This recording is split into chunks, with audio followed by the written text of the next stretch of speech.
Hey guys, it's Dan with the Trading Hawk, and I'm back with another daily recap. And in today's recap, I'm going to go over two trades that worked out and one trade that was a small loser. So let's get right into it. Coming into the day, let me bring up the chat real fast. Coming into the day, I was on voice, so I didn't type out the trade plan. It was on voice chat, but our moderator Spectre, also known as Marcus, he was nice enough to type it out for everybody.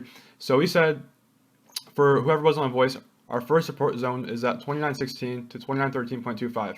Since we are bouncing ahead of it in pre-market, be careful if we open with negative internals. It can snap and wash below the first support. So if you look, this is our first support zone, and we were bouncing ahead of the zone in pre-market. So if we came back down to test the zone during regular trading hours, and the market is being sold off with negative internals, it's going to be high odds that this zone is going to snap and wash out, which is what happened. So going back to the chat, our main support zones for the day are going to be 2903.5 to 2900. Watch how we trade off the open. If we fall straight into first support in the first 60 minutes, it should be good for a bounce. What he meant was the second support zone at 2903.5 to 2900. Below that, we have 2894.5 to 2892. First resistance is at 2925 to 2928.5. Second resistance is at 2933 to 2936. Watch how, and I think he meant watch where price is relative to the internals, and we can then determine which side of the market we want to overstay on and which side we want to be careful / nimble on. So coming into the day, we had our plan set and ready to go. We had our zones mapped out, and we're just waiting for the open, and we're waiting to see which side the market wants to go, and what the internals are going to tell us. So at 6:32 a.m., I said, look at the internals. We're bouncing off first support, but tick is holding below zero, and advanced decline did not even move. We're holding negative. High odds the first support zone snaps. I'm looking for the stops to get ran, like Manuel said, and to buy against second support once the retail long side has lightened up and some FOMO shorts enter the market. I said once the first zone snaps, it'll be easier to bounce and catch a bid because we're going to have people stopping out and shorts entering. So once the selling does stop, there is pretty much nobody else left to sell, and everybody who flipped short now is to cover. So that was at 6:32 a.m. If you look at 6:32 a.m., right here, we bounced 2916.5 to 2918, a point and a half, okay? But look at your internals. It was holding below zero. Advanced decline was still selling off. Breadth was negative. There was no reason that this should hold. I mean, of course, anything can happen, but the high odds play was to avoid this long side, and you can't short this because we're at support and it's in the center of the zone. You can't go short, but the high odds play was that it would snap. So what you want to do is be out of the market, not do any trades here, and you want to wait for the next zone. So what happened was in the next zone, we watched from 29.20, just over 15 points in the span of 22 minutes. So this was more than likely just emotional selling and people running for the exits because big boys, the big funds, don't obliterate markets and sell them off 15 points in the first half an hour. They don't do that. They have algorithms that will sell on bounces and not sell on the way down. So this is more than likely emotional sellers that are entering the market, shorts getting short at bad prices, and longs just getting washed out. So knowing all of this and seeing all of this and coming down into our second support zone and how fast we sold off from the high to the second support zone, it was very high odds that we would at least have a bounce back up to retest the first support zone, which would then most likely act as resistance with people who got washed here who now want to sell for break even. So coming back into the chat room,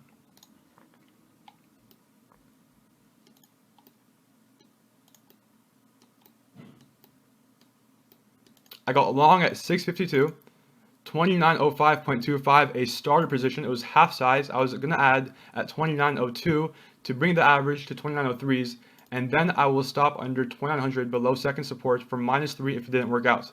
My first target was a retest of first support, which should act as some form of resistance now.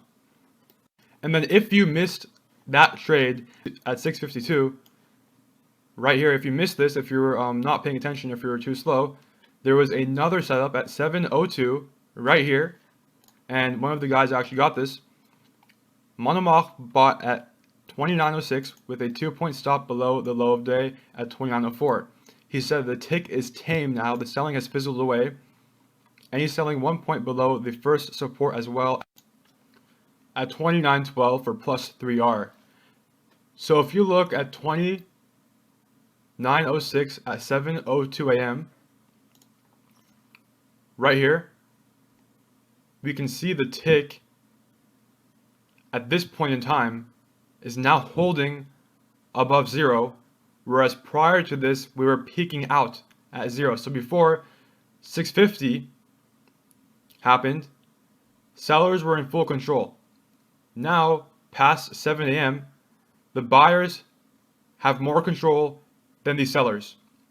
So when you come back down to retest with more buying this time, and this also, you have advanced decline now higher. You now have over 150 stocks on the New York Stock Exchange now green, and we're near the same, a point or two off the lows, pretty much near the same prices. This is a great buy. The buyers now have control, and this should not be here. The price should not be here. This is pretty much an inefficiency in the market. So going back into the chat, at 7:25 a.m. I sold 2912.25. I'm done with the trade. It couldn't hold above 2913 and continue higher. I don't want to be involved long side anymore. Got plus 7 points on that one. So that was at 7:25 a.m.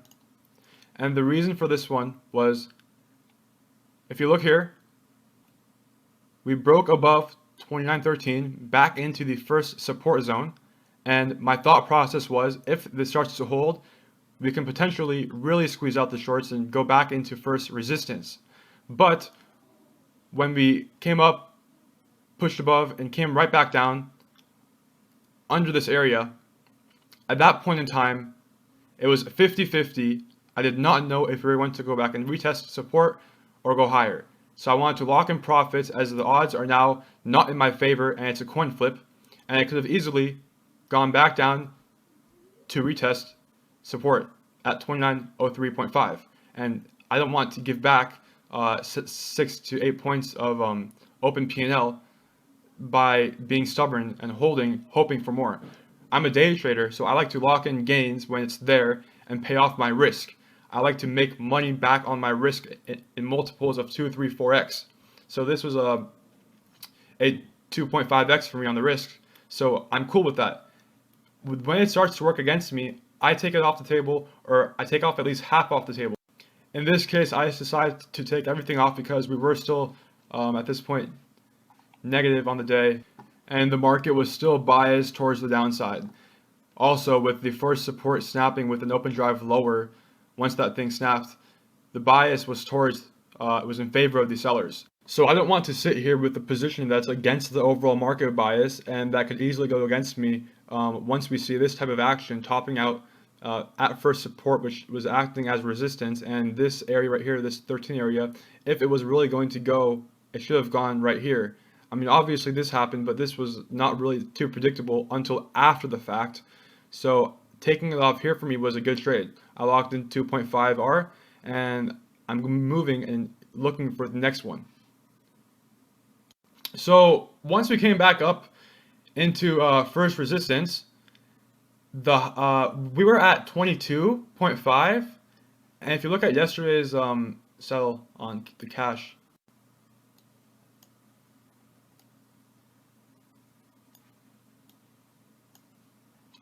yesterday's close was at 29.23.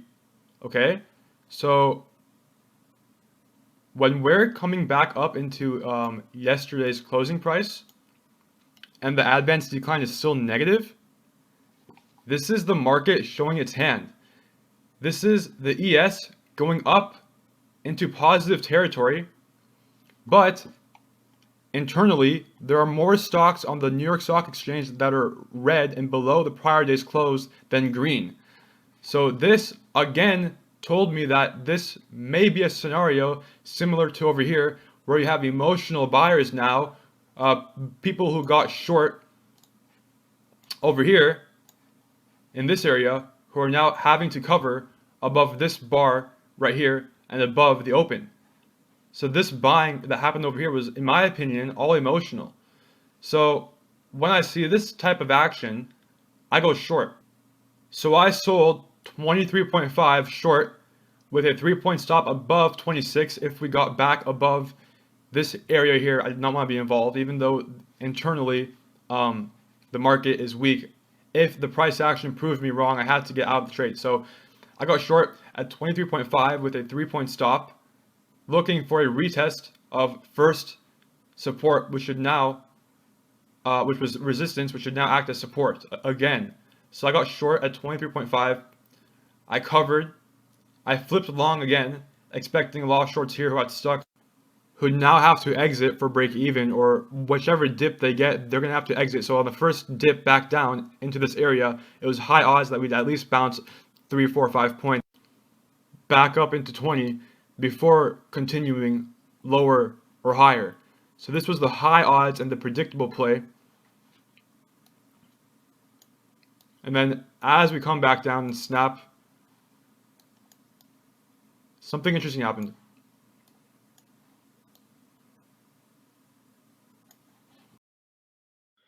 So when we're back at the lows, but this time we have advanced decline 400 points off its own lows, you have something like this, okay? You have the market making lower highs, lower highs, lower highs, lower highs, but internally way higher low, okay? So again, going back to the market inefficiency, based off what happened here with the internals being over here, now you have 400 more stocks on the NYSE that are green versus the first time when we were over here. And if you know what this is the S&P index. So this should not be here. It should be at least somewhere in 29.12 to 15 area, bouncing around here, not here. So I got long again with a 3-point stop. I'm risking a house money at this point on this one.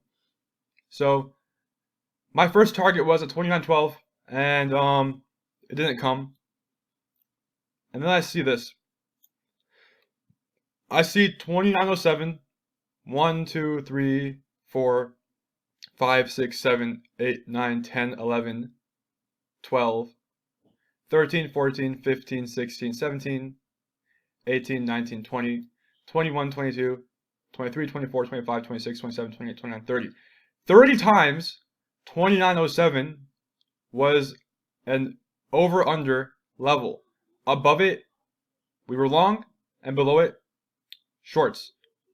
So if this thing snapped, I don't want to be involved in the long anymore, even though the internals are saying that it should be higher. The breadth was still negative. The bias was still to the downside. And if the divergence does not want to be cleaned up the first time, then the market probably wants to move lower. So once this level snaps right here, after seeing this peak out a few times, I gave it some time to work out. Once this peaked out and snapped through and started to hold, I'm like, okay, if this snaps this level at this point, I'll get out for a 1 or 2 point profit. If it goes, I get +7.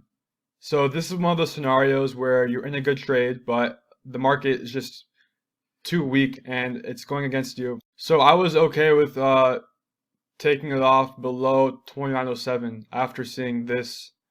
It was either going to be I make +1 or +2 or +7. I'm not going to take it off for +4 or 5 when +7 could have been achieved, I would say 70 out of 100 times on this type of trade. This is just one of the scenarios where it just didn't work out. And I'm okay with that because once I exited, we snapped. Watched everyone stops, and now we're just doing this in Globex. So that was my day. If you guys like this recap, please leave a like and I'll do this more often.